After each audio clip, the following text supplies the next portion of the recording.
Hello दोस्तों, मेरा नाम है मज़हर खान। स्वागत है आप सबका हमारे यूट्यूब चैनल वेब बॉस पे।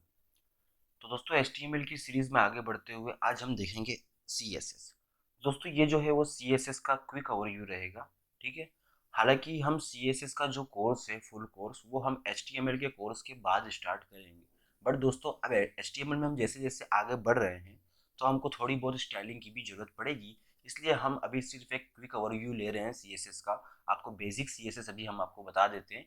फिर HTML के बाद जब हम CSS की सीरीज स्टार्ट करेंगे तब आपका फ़ायदा ये हो जाएगा कि आपको CSS को समझने में आसानी रहेगी, आपको ज़्यादा बर्डन नहीं रहेगा, आप थोड़े फेमिलियर हो जाएंगे CSS के साथ। ठीक है दोस्तों, तो आज हम आपको CSS का थोड़ा क्विक ओवरव्यू दे देते हैं। तो बात आती है CSS की। तो CSS का पूरा नाम होता है दोस्तों कास्केडिंग स्टाइल शीट्स। आप देख सकते हैं ये CSS है, इसका पूरा नाम है cascading style sheets. Okay. Is use to format the layout of a web page. ये ये वेब पेज के लेआउट को चेंज करने के काम आती है। चलिए हम आपको एक एग्जांपल बता देते हैं। एक बेसिक एग्जांपल से आपको समझाने की कोशिश कर सकते हैं। आप देख सकते हैं दोस्तों, यहाँ पे हमने दो, एक स्केलेटन है और एक ये पर्सन है।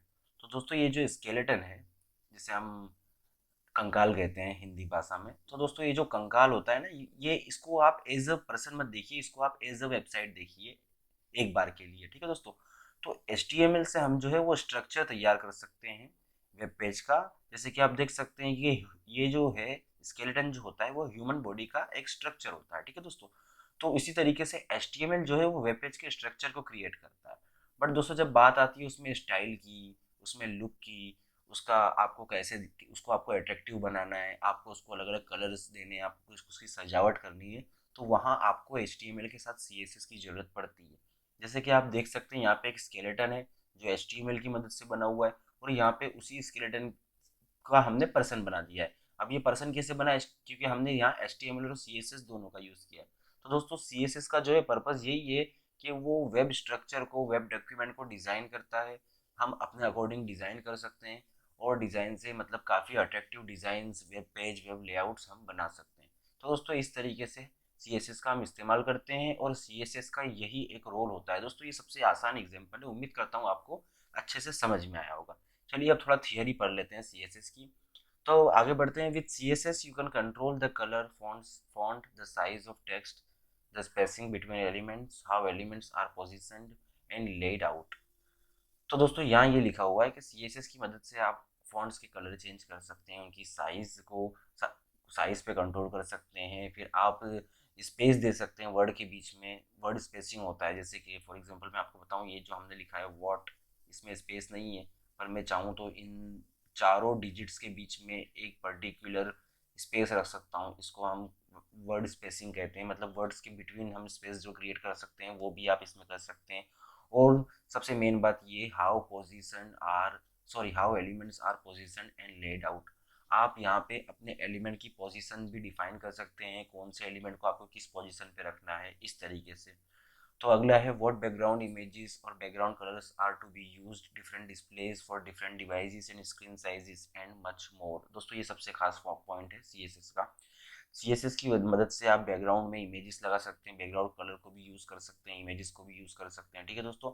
और उसके बाद सबसे इंपॉर्टेंट जो आता है, different device and screen sizes. दोस्तों, जैसे कि आपको पता होगा, फॉर एग्जांपल अगर आप कोई वेबसाइट लैपटॉप पे देखते हैं तो उसकी साइज़ अलग होती है, उसका लुक अलग होता है। और वही वेबसाइट को जब आप मोबाइल फ़ोन में देखते हैं तो मोबाइल के अकॉर्डिंग उसकी साइट डिज़ाइन की जाती है, जिसको हम लोग CSS में मीडिया क्वेरीज कहते हैं। मीडिया क्वेरीज भी हम आगे, जब हम CSS का ट्यूटोरियल स्टार्ट करेंगे, जब हम CSS का फुल कोर्स स्टार्ट करेंगे, तो हम मीडिया क्वेरीज पे भी बात करेंगे दोस्तों।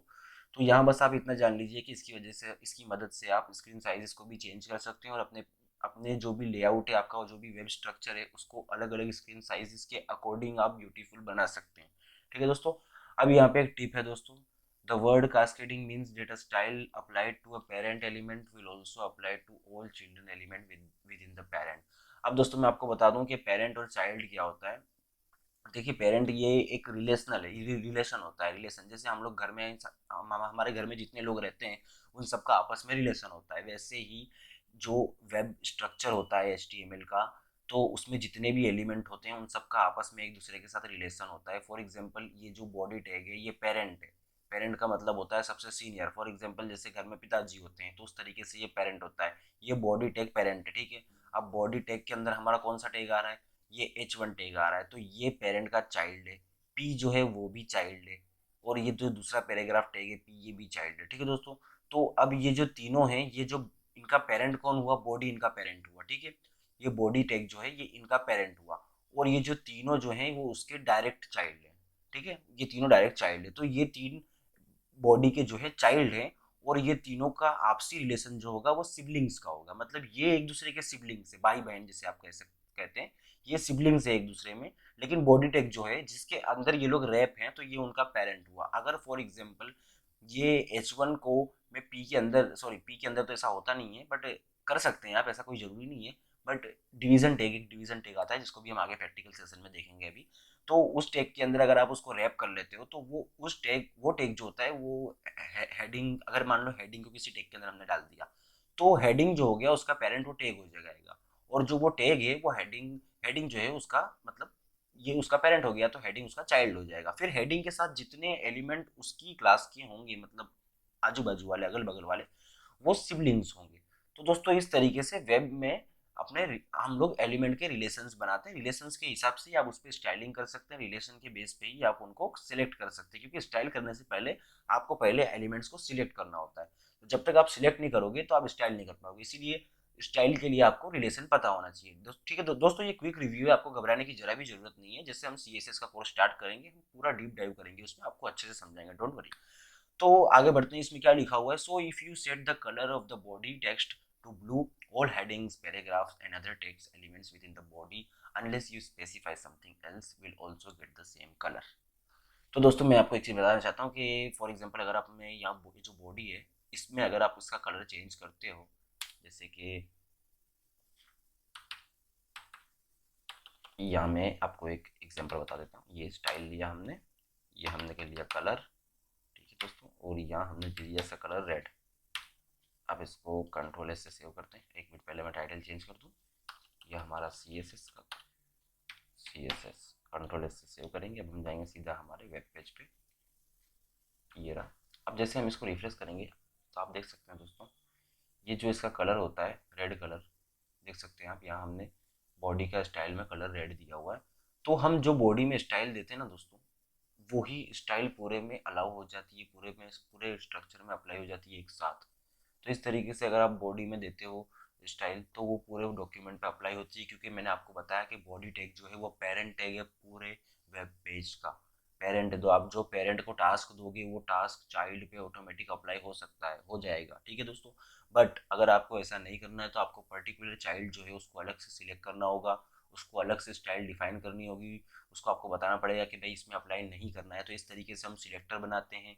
हम सिलेक्टर्स भी आगे जाके देखेंगे। इसी तरीके से हम जो टैग्स होते हैं, हमारे HTML टैग्स होते हैं, एलिमेंट्स होते हैं, उनको हम इस तरीके से आइडेंटिटी देते हैं, जिसकी वजह से हमको पर्टिकुलर एलिमेंट की ID देके उसको टारगेट करके हम सिर्फ उसका ही स्टाइल या उसका ही लुक हम चेंज कर सकते हैं, ठीक है दोस्तों। दोस्तों अब आगे चल के हम बात करते हैं यूजिंग CSS। दोस्तों CSS को यूज़ करने के 3 तरीके हैं। एक आता है इनलाइन CSS। दोस्तों इनलाइन CSS ये होता है कि ये जो हमने अप्लाई किया है बॉडी टैग की लाइन में ही हमने उसकी स्टाइलिंग कर दी, तो उसे हम इनलाइन CSS कहते हैं। फिर उसके बाद जो आता है इंटरनल CSS और एक्सटर्नल CSS। दोस्तों इंटरनल CSS में हम हेड टैग के अंदर एक स्टाइल टैग के अंदर हम CSS को एक साथ करते हैं पूरे पेज की, और एक्सटर्नल CSS में हम CSS की एक अलग से फाइल बनाते हैं जिसको हम अपने इंडेक्स पेज के साथ, HTML पेज के साथ हम उसको ज्वाइंट कर लेते हैं, उसका कनेक्शन बना देते हैं। फिर हम उस फाइल में चेंजेस करते हैं, वो सारी हमारी इस फाइल में HTML की फाइल में चेंजेस हो जाती है। तो दोस्तों ये जो तीनों प्रकार की CSS हैं ये थोड़ी कॉम्प्लेक्स हैं, इनको हम पर्टिकुलर वीडियो में आपको समझाएंगे।